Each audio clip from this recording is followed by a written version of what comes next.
Okay, so I decided to hit record as I assembled a section frame for my little pop-up space.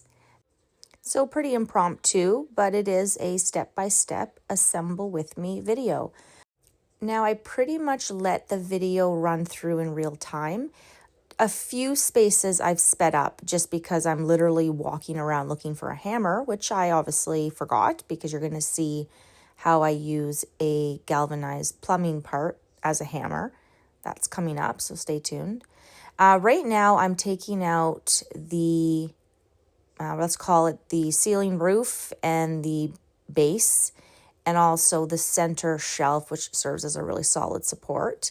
I zoom in on this. I actually cut the video and zoomed in so you can see, because I switch up how I'm organizing to make it easier for you to follow.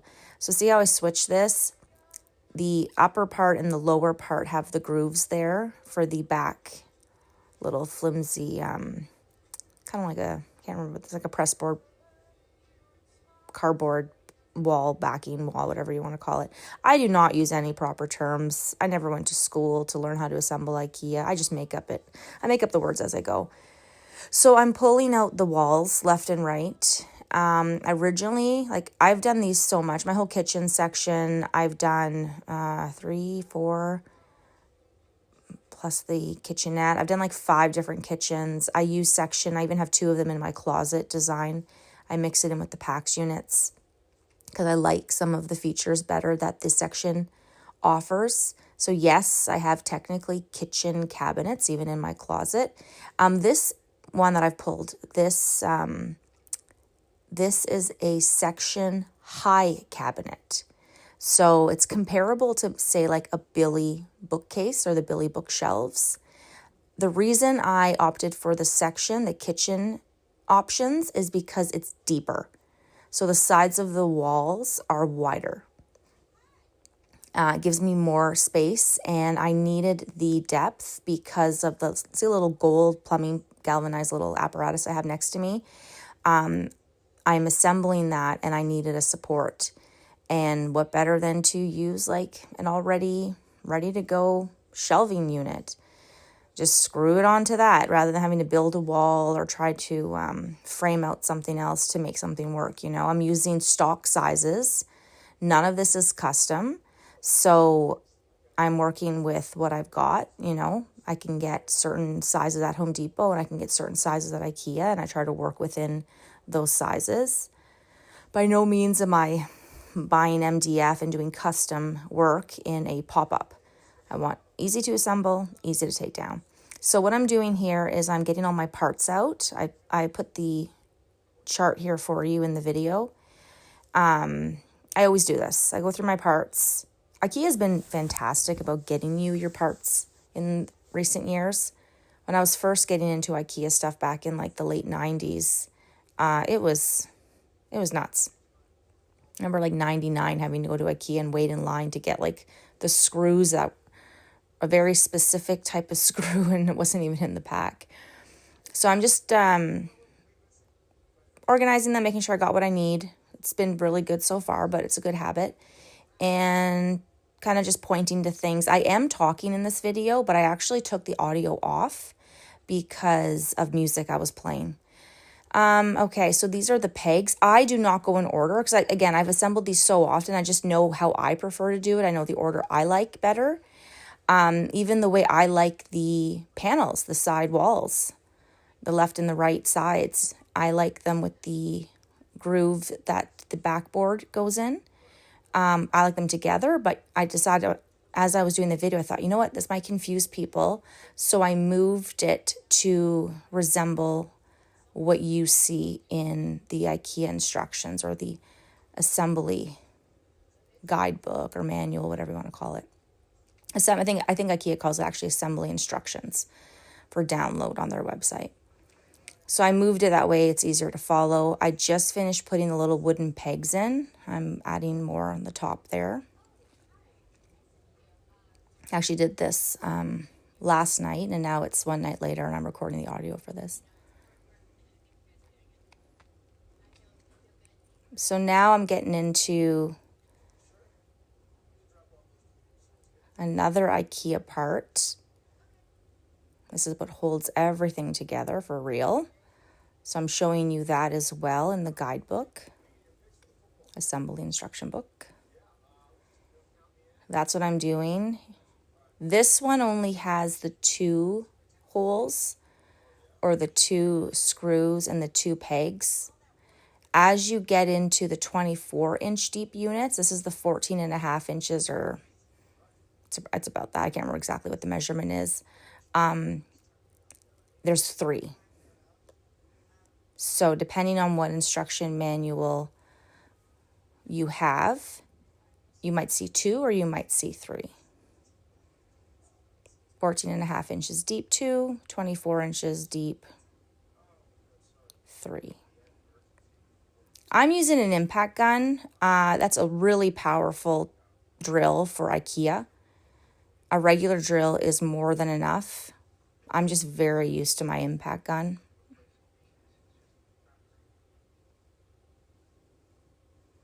Like you could, easily just kind of overpower it and rip right through the plywood or the press board, whatever you want to call it. I think it's press board.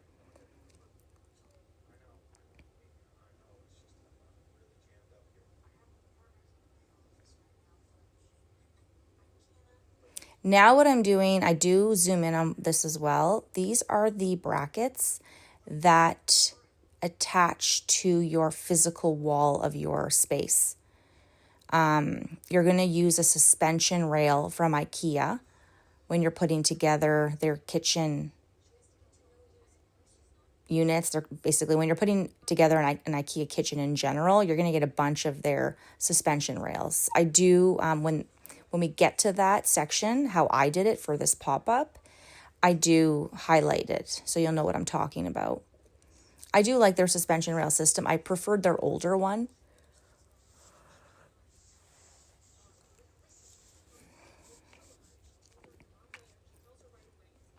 So I was actually talking in the video about where you place these matters because there's 2 options. And one goes past and gives you a little bit extra room to grab on to something, depending if you have maybe like a baseboard or something that maybe your actual unit's not going to be flush, it's not going to be right up against the wall. So you might need it to kind of reach a little bit, or you can make it right flush with the unit. And most people are, I believe, flush and grabbing on to the suspension rail that way. But it really depends on your style of your kitchen and what your floor, and if you're starting from scratch and it's a brand new kitchen, or if you again are working around baseboards, working around anything. I go out a little bit further. I choose the option that these brackets extend past the wall, past the edge, because I have a little makeshift wooden, it's not a suspension, it's a wooden brace, a wooden support. What I did, just for everything I'm hanging up in the shop, I didn't want to put too many holes in the wall. So I would go and find the studs and put up strapping. There you go. There's a close-up. I zoomed in there for you. You can kind of see. So again, remember, there's going to be 2 or 3 depending on your manual. Yeah, so I put suspension. I kind of made my own suspension just by using strapping throughout this little commercial space. So I can just drill into my wood wherever I want. I don't have to worry about finding the stud because I've already found it. And I don't need to worry about plugs. So now I am popping on, we're just going to call it the top and the bottom. I think that's pretty straightforward, right? Ceiling versus floor, but top and bottom.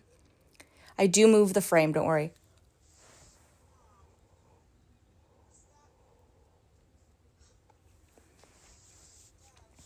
It feels pretty secure because those wooden pegs, I think I called them plugs, but those wooden pegs hold it up nice for you. It gives you a bit of friction when you're pushing these, the top and bottom on. You can feel it right away. And notice that all of the access holes for the floor, it's at the bottom, And for the top, the ceiling, you see, you can't see it. If you look up to the top there, you can't see it. It looks nice and clean and white, because exactly what you see is a mirror. It's a mirror on the top as well, a mirror image. So no matter where I'm sitting, it's going to look exactly the same, whether I'm doing the top or doing the bottom. Okay, so I was doing a little demo there, but don't worry, I show it again. These are your little grabbers. I don't know, what do you call those? So I was showing like the head of that funny little screw that we put in earlier. You put the arrow down, and it basically serves like a crown, and then you twist it with a screwdriver or a drill, you rotate it, and it locks it in. It kind of like grabs the screw and holds it nice and tight and secures it in there. Very easy to assemble, very easy to take down. So that's one reason I do really like IKEA Sektion, IKEA packs. They're good for a couple moves. I don't like doing it too often. I would say with IKEA, you got one shot. If you really, screw something in wrong, you rip up that press board or plywood or whatever the heck that material is that they make. All of a sudden you have nothing to screw into anymore. So I always say be careful. But those pieces, like these units, the section and packs, they're pretty forgiving. I've repurposed cabinets, upper, base, and wall cabinets multiple times. I'm very careful when I take them apart. Okay, so this is that little back finishing little back wall you put on. And believe it or not, as flimsy as this thing is, it does provide support. So you're just going to line it up and slide it in, and see how they made the little window. So that's why I zoomed in there for you. So you can see the little window has to be at the top there because of the brackets. So you always know where your top is, because your top's got the brackets, wherever you chose. And it wouldn't matter. If I had done it on the other end, it's with sections, it's mirror. It's a complete mirror. But once you make those decisions, then that's it, right? Makes the sense. And they showed 2 people, but I can do it just by myself. So there we go. And just using the weight of the side there. I can feel it. Like I'm holding the wall, the side, but I can feel it kind of wiggle in and drop a little bit for me. So I know it's in. I'm good to go. I do mention in the video, you can't hear me, but I did have my Timberlands, but I took them off because I'm in the shop. And I'm like, ooh, I hope I don't drop anything on my toes. But it's not, we're not talking too much weight. It would hurt, but not too much weight. Okay, so I'm just, now I'm doing those little crown guys. Very interesting. I've seen them with some Wayfair items. I don't see them too often, though. They're very unique to IKEA, but I have seen them in other things I've purchased and had to assemble. Yeah, so plop those in and give them a little twist. They do have arrows on it. They show you which way the arrow needs to be when you put it in, and it shows you which way you need to turn. So in this case, the Notion alone has instructions, which is very helpful. So I'm picking it up, turning it over, because I have to hammer the little finishing nails to really secure that backboard. And there I am with my galvanized steel plumbing part to be a makeshift hammer for me. So see the diagram there? IKEA, it's really nice. There's like every little centimeter's got another little groove for you. So you have a very clear guide as to where your nails need to be, where you got to line up to make sure you catch that backboard. You go too far out, you'll see the nail will come right through the interior of your unit, and you go too far the other way and you're not catching the board at all. So the grooves are very helpful. So I'm just picking it up, wiggling it around, walking it. I'm going to adjust the camera angle again, don't worry.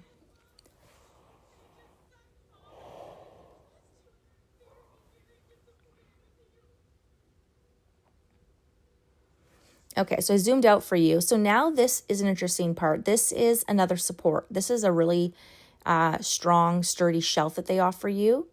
And it has these little plastic supports. You can see them if you look closely. So I'm talking in this about where you decide to put this. It's not necessarily just in the middle. It really depends what design you have. You might want to place it a little more strategically based on the doors or the drawers that you're going to put in your unit, especially with 24-inch deep cabinets. You're definitely going to have probably drawers. You're going to have something. So always consider where the support shelves are going to go and the height of your doors. I had 24-inch deep high cabinets all in my kitchen. And I had 60-inch door, and then I had a 30-inch door, which made up 90 because it was the full height. This is a 90 unit that I have as well. So actually I'm using a 90 unit. This is the tall one. There's an 80-inch unit, a little bit shorter. So I'm just using the side of the shelf as my guide. So I'm putting my little plugs in there. These are special little plugs too. They have some rubber. You want to make sure they're nice and tight. See the diagram there? Nice and tight, because it grabs onto your shelf very specifically.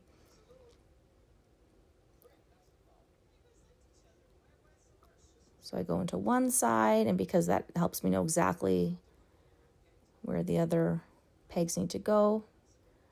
A little hack. You can always take out your measuring tape, especially if you're doing a lot of shelves. But that's the easiest way. So I just manually put it in, and then I reinforce with my drill.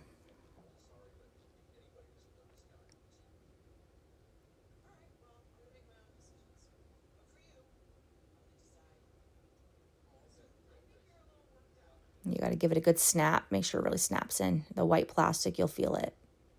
There we go. Good. Snapped in. I'm happy with it. Okay, now I'm going to grab some extra little shelves I picked up. I always pick a few of these up depending on what cabinet size you have. IKEA makes these extra shelves for all sizes. So I'm just showing you what I got. And I grabbed a pack of 2, but then I thought I might want another one. So I grabbed 2 packs, so 4 additional shelves in total. And I'm just kind of showing you what I'm thinking of doing, what I might need, because the purpose is, again, retail. Okay, perfect. So now I'm bringing you to show you, this is the next morning, the suspension rail hack, because I just had strapping around this little pop-up, and that way I can just kind of drill whatever I need to, wherever I need it. And you would use the Section suspension rail, but I'm using wood, and see the little holes there, I point to them. I'm just going to use some washers and screws and go right into the wood there. And that's it. We've assembled the basic frame together. Thanks, guys. Next time I'm doing a permanent setup where I would actually have the IKEA suspension rail and all that fun stuff, I will make another tutorial for you. The purpose of this one was just the frame. You'll notice there's no feet on this one. It doesn't have the proper IKEA suspension rail. This is just the frame, okay? So anyway, see you in the next one.